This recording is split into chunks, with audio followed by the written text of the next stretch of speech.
Hello friends, today we are going to speak on the military organization of Mughal rule. So just remember our focus is on the military organization of Mughal rule. So when we talk about Mughal rule, we know it is from 1526 to 1707 during Aurangzeb until 1857 Bahadur Shah Zafar. So they ruled India for around 300 to 400 years.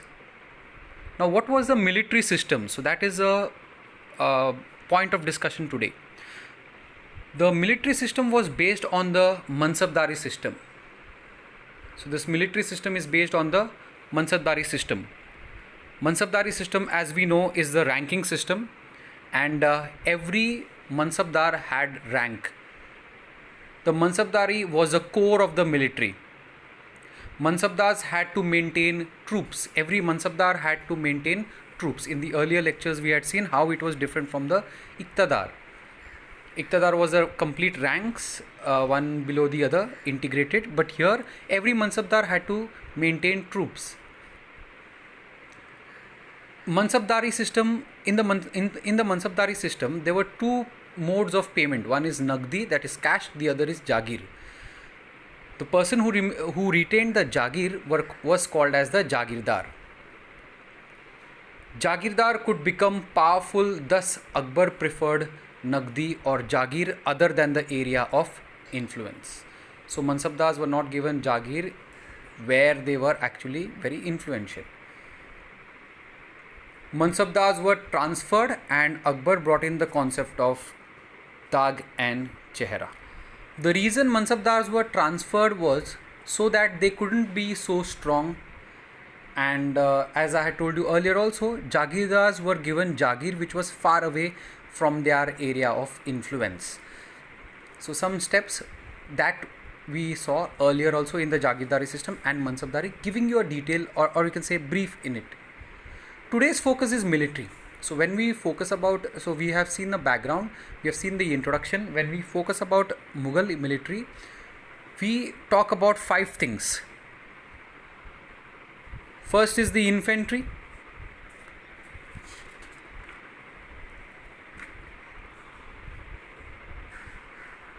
Then you have the cavalry, that is the horses.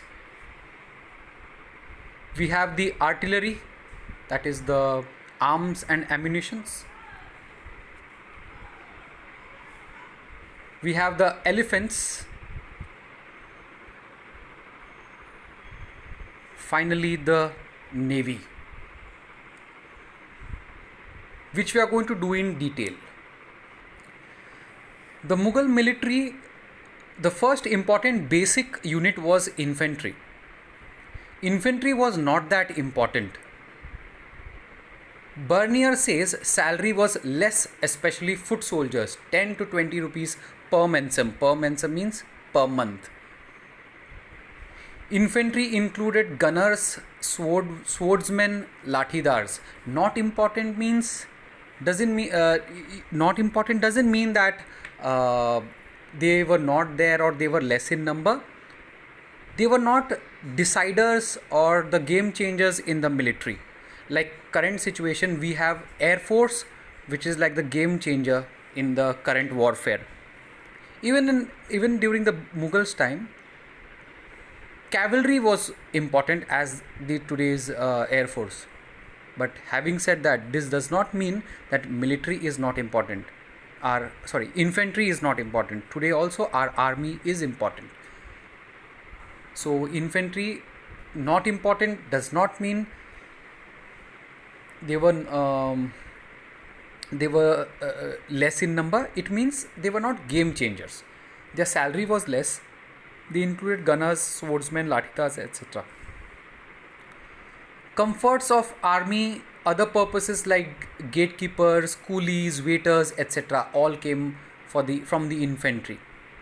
So they also looked after the comforts of the army and the other purposes like gatekeepers, coolies, etc. Their number was 12,000 during Akbar and reached 40,000 during Shah Jahan. As I had told you, if they were so less important, the numbers wouldn't have increased. there were various types of um, infantry, and as I told you, for various reasons. One of the important one was the Dakhilis. The Dakhilis. The Dakhilis under Mansabdar received salary from the states, but it was kept under the Mansabdars for convenience purposes. Mostly, the infantry was under the Mansabdars. There are various types of infantries. They were under the Mansabdars. Dakhilis were different. Dakhilis were actually given salaries from the state, kept under the Mansabdars for convenience purposes. In the other cases, infantry under Mansabdars were paid by Mansabdars from their salary. So when we talk about infantry, the foot soldiers, important today. During the Mughal period, a typical foot soldier with the sword and doing all important things which was needed for the army, but did not have a direct impact on the result of the war, like the cavalry, which had a direct impact on the result of the war during the time of Mughals. Now, cavalry was the most important wing of the Mughal army.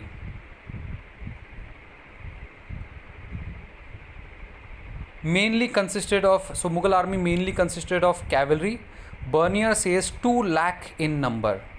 So infantry was 12,000 to 40,000. Cavalry, just imagine, 2 lakh in number. Mansabdars had to keep cavalrymen. Their rank was divided into Zat and Sawar. So they had to keep, every Sawar had to keep 2 horses. 2 types of cavalry. There was Siledar and there was Bargirs. Siledars are those horsemen who had their own horses. Bargirs were those who were provided by the government. They got less salary as they didn't have their own horses, whereas Siledar had good salary because they had their own horses. Dag and Chehra was brought by Akbar so that they can have a proper descriptive role and proper money can be used for the maintenance of the army. That's the cavalry, sorry. Like we have Dakhilis in the infantry, there were a special type of cavalry called as the Ahadis, who were the gentleman troopers, that is the personal battalion of the emperor. Their salary, like the Dakhilis, were given directly by the emperor, but they were not in Dakhilis. We had seen they were under the Mansabdars. Here Ahadis are not under the Mansabdars. They are the private or personal battalion of emperor. Salary was direct. Initially 5,000, later 40,000 Ahadis. And finally we have Rojindars. During the time of need, during emergency, Rojindars were brought in and they were given daily wages. So we can see the cavalry. Now when you talk about cavalry and the infantry, one thing you can't forget is the artillery. And during that time the cannons were very important. Artillery was an important wing of the Mughal army, and we had seen example Babur. He used artillery at the best.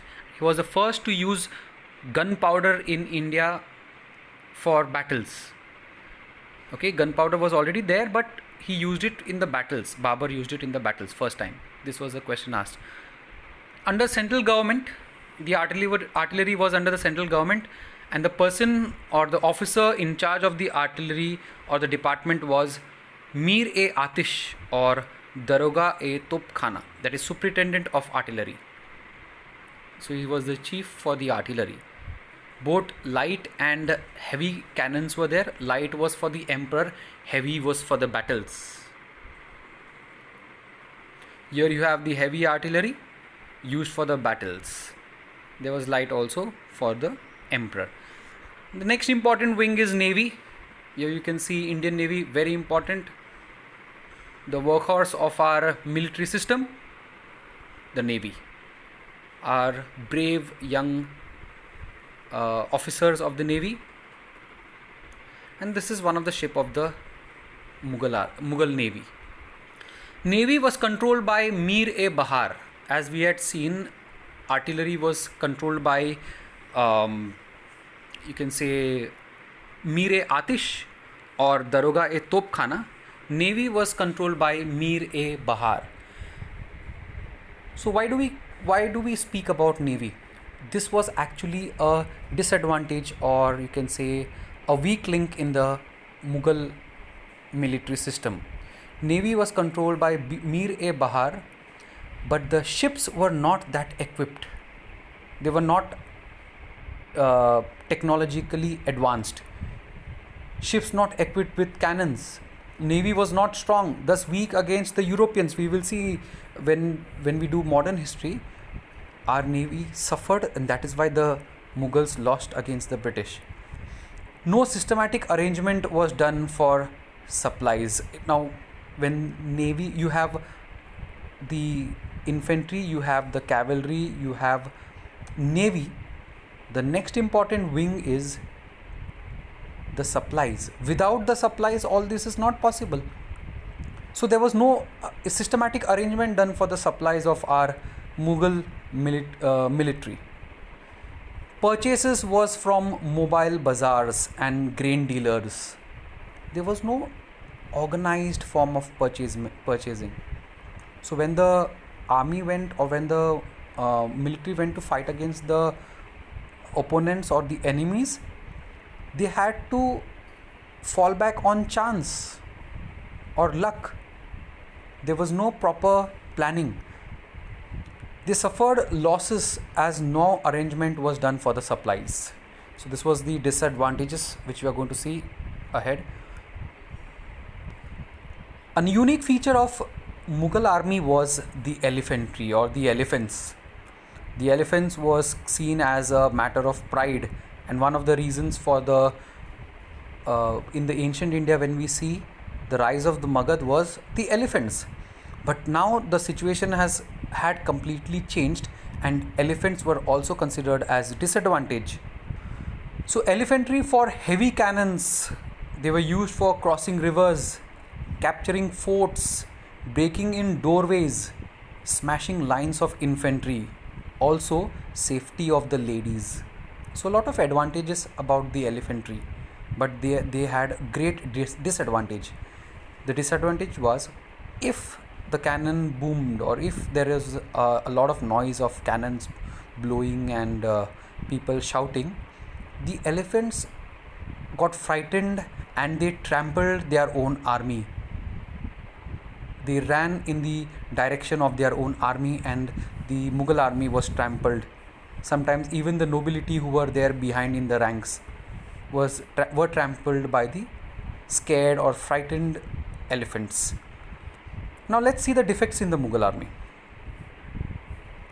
So the first defect is, initially Mughal army was strong but later had shortcomings. So one thing you must always remember is, in history also and in the current situation also, change is the permanent thing in life. So they did not change according to the situation. Mughal arms soldiers responsible to Mansabdars and not emperor, and therefore carried out their orders. So the first point was, there was no change. Second was, the soldiers and the arms were responsible to the Mansabdars. Mansabdars maintained most of the cavalry and the army, and that is why the emperor did not have control, and that was a defect. No centralized rule. It was not a national army, had a lot of diversity. So another important you can say disadvantage is, it was not a national army.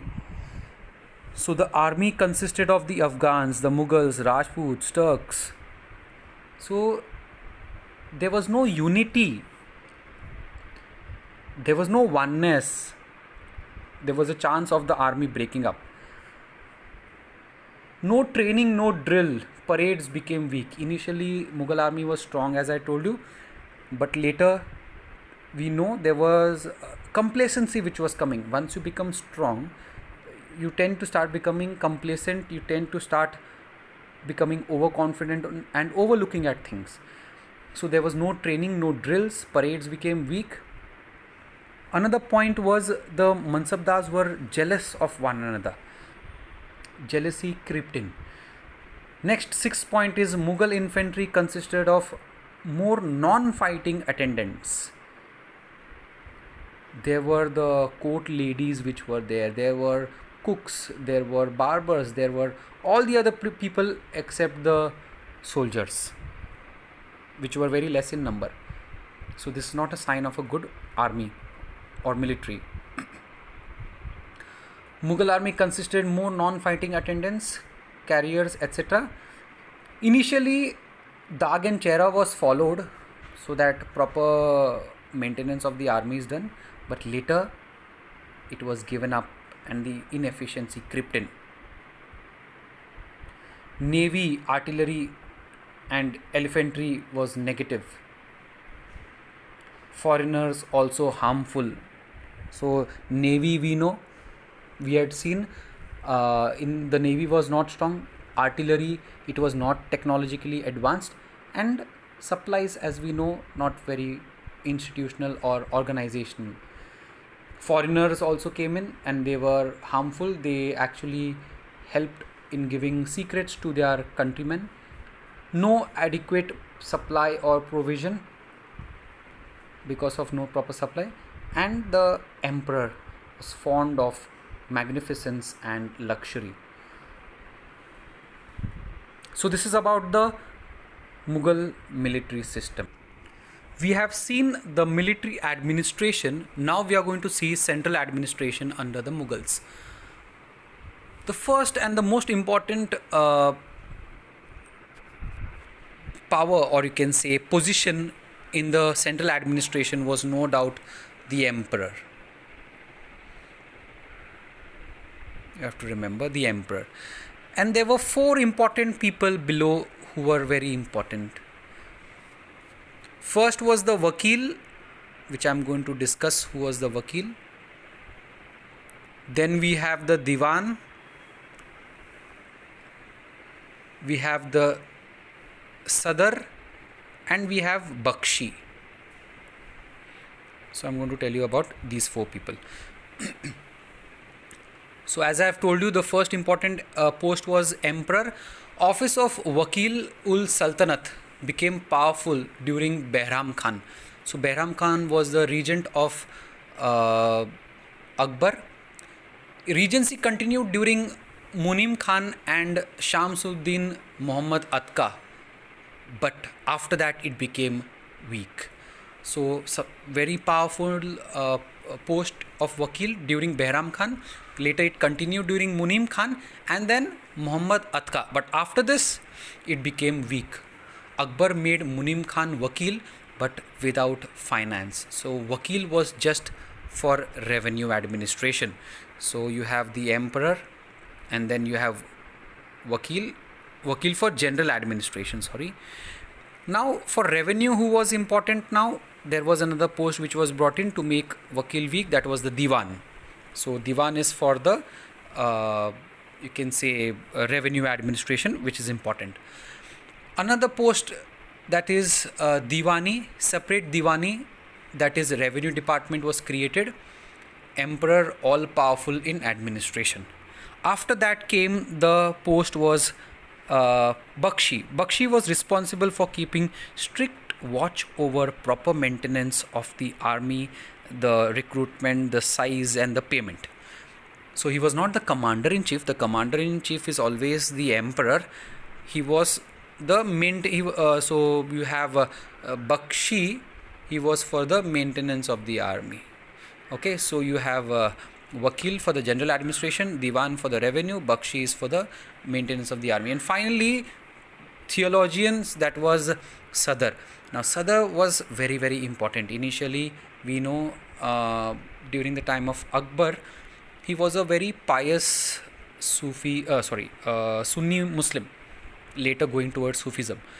So he gave a lot of importance to the theologians, and from 1556 to 1570, 1570, you must remember the amount which was spent by the Sadr that time was equal to 300 years before that, whatever was spent. So just imagine how much he must have spent. But later, due to some reasons which we'll see later, the power of Sadr was diluted, and the Mazhar was declared by Akbar. Mazhar is where Akbar had said, if there is any conflicting law between the religion and the king will remain prominent.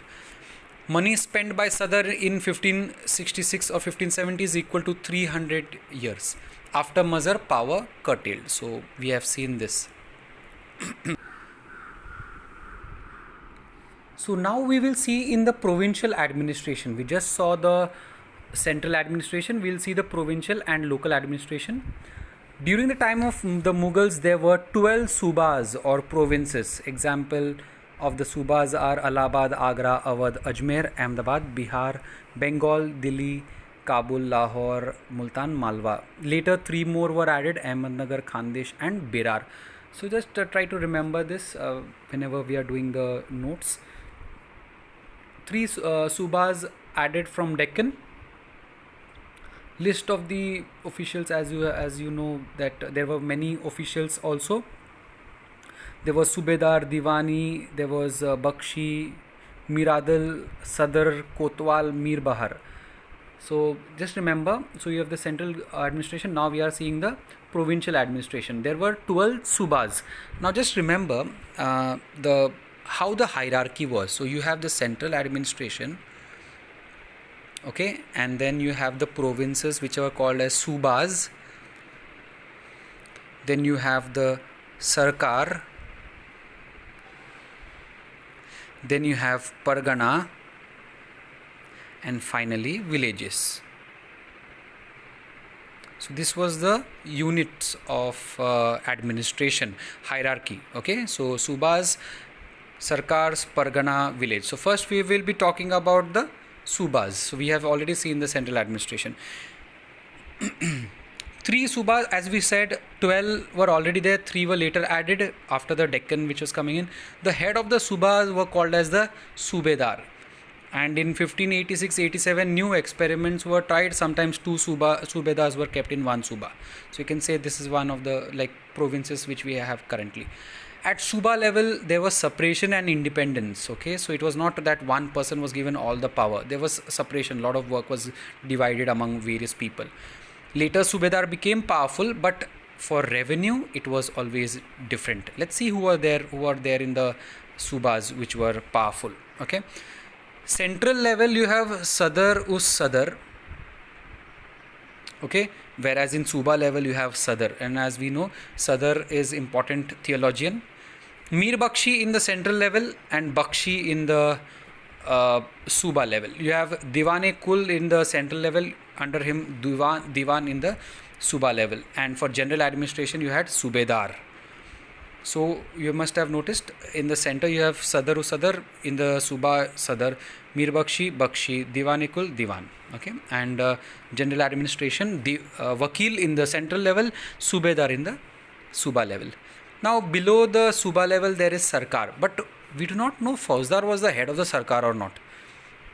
So sometimes it was that 2 or 3 sarkars together Fauzdar was looking after. So Fauzdar's role was mostly in the 3rd tier. So you have the central, you have the province level, you have the sarkar level, but here it is like the Fauzdar who's the head. Here is the Subedar who's the head. Here is the Wakil who's the general administration. Okay, so Fauzdar is law and order, and as a head of sarkar, not sure, also helped in tax collection.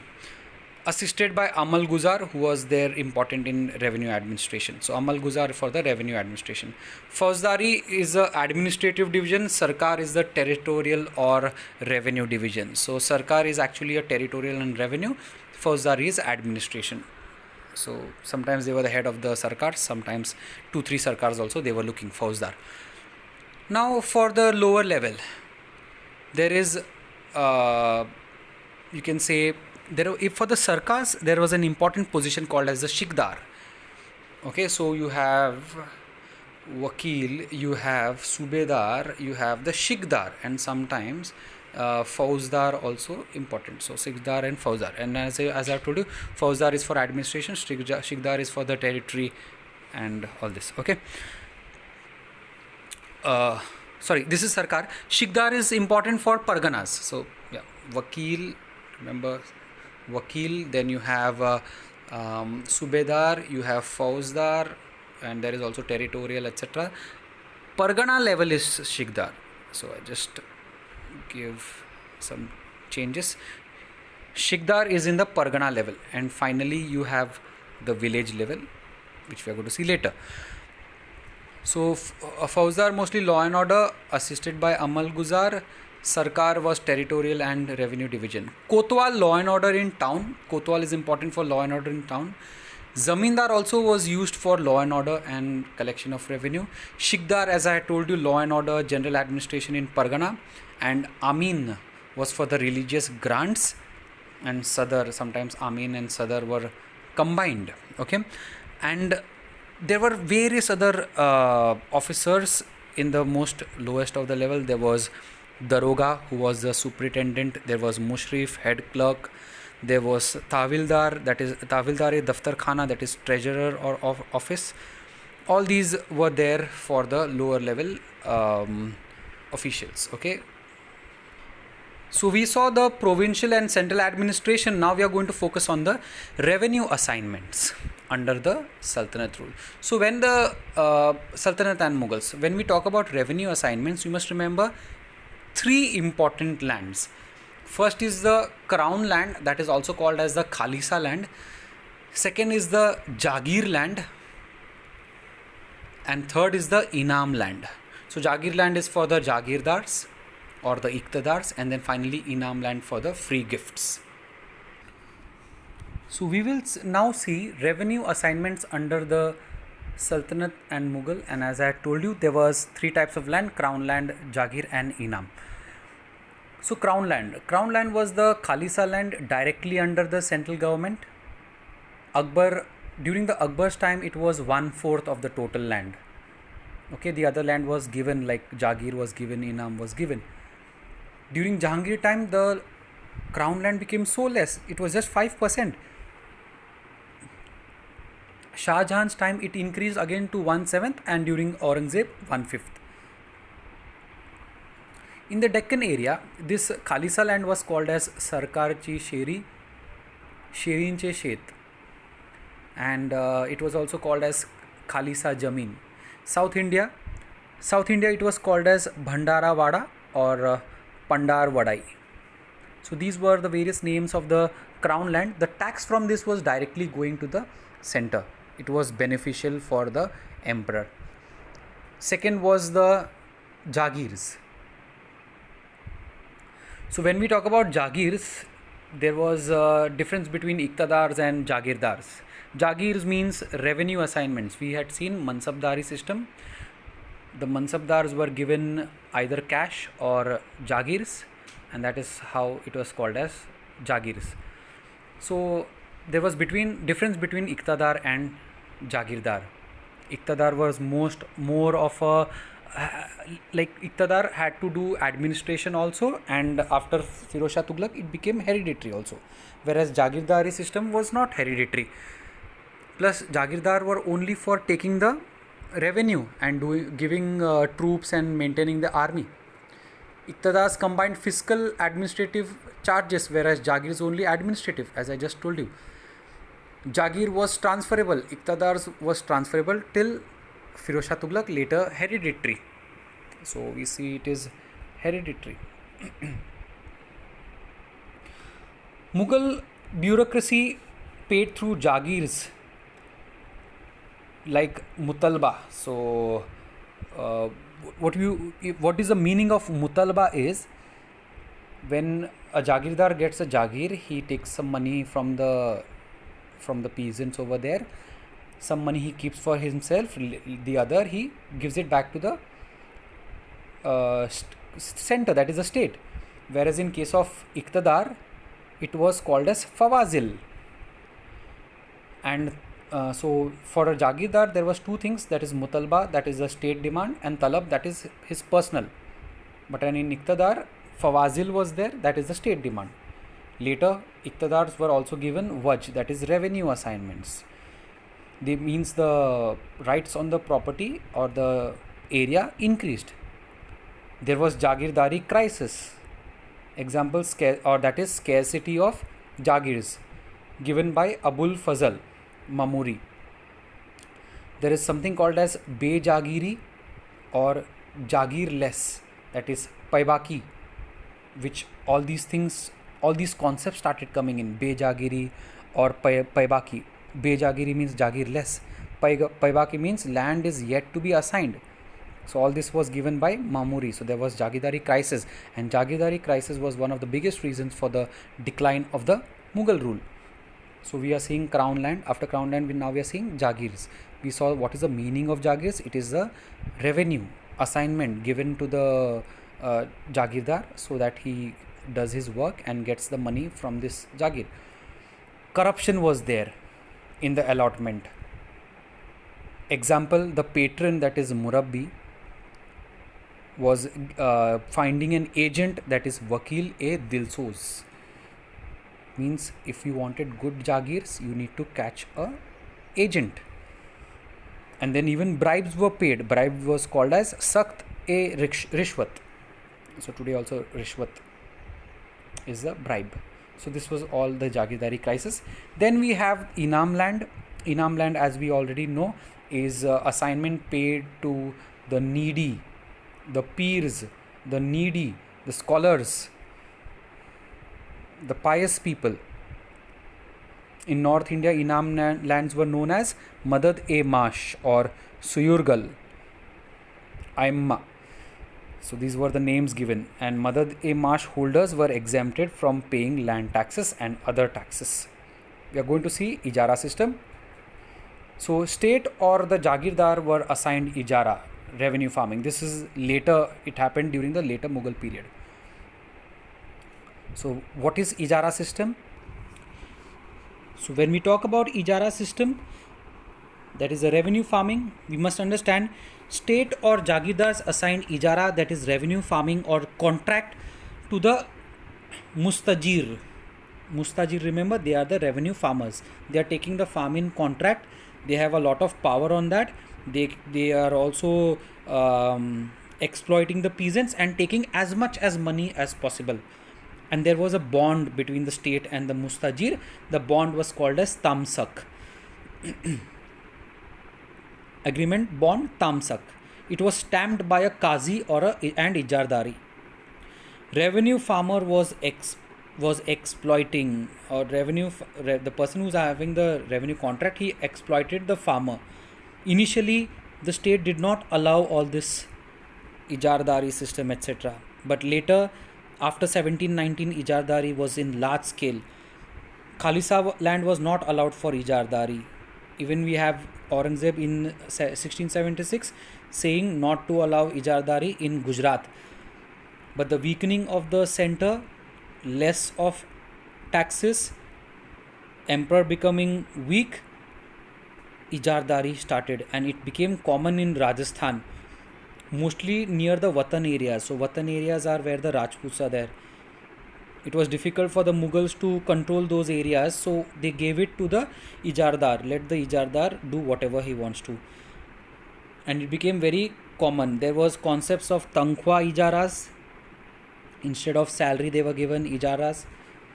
There was in these Ijardari, later Saukars and Mahajans started coming into picture. They started bargaining for the prices, and we have seen the Mahajans or the Ijardars succeeded in getting a good bargain. Ijara was a common feature in the Deccan. It was not confined only to farming out of lands, but also they got powerful posts. In South India as well, as Nayaks also were getting the Ijaras, they were to pay in return Gutta, that is the rent. So this is the revenue assignments in the Mughal period. We saw the central and provincial administration, and we saw the military administration. I hope a lot of administration and revenue assignment is clear. So that's all for today. And remember, the art and science of asking is the source of all knowledge. Thank you and have a nice day.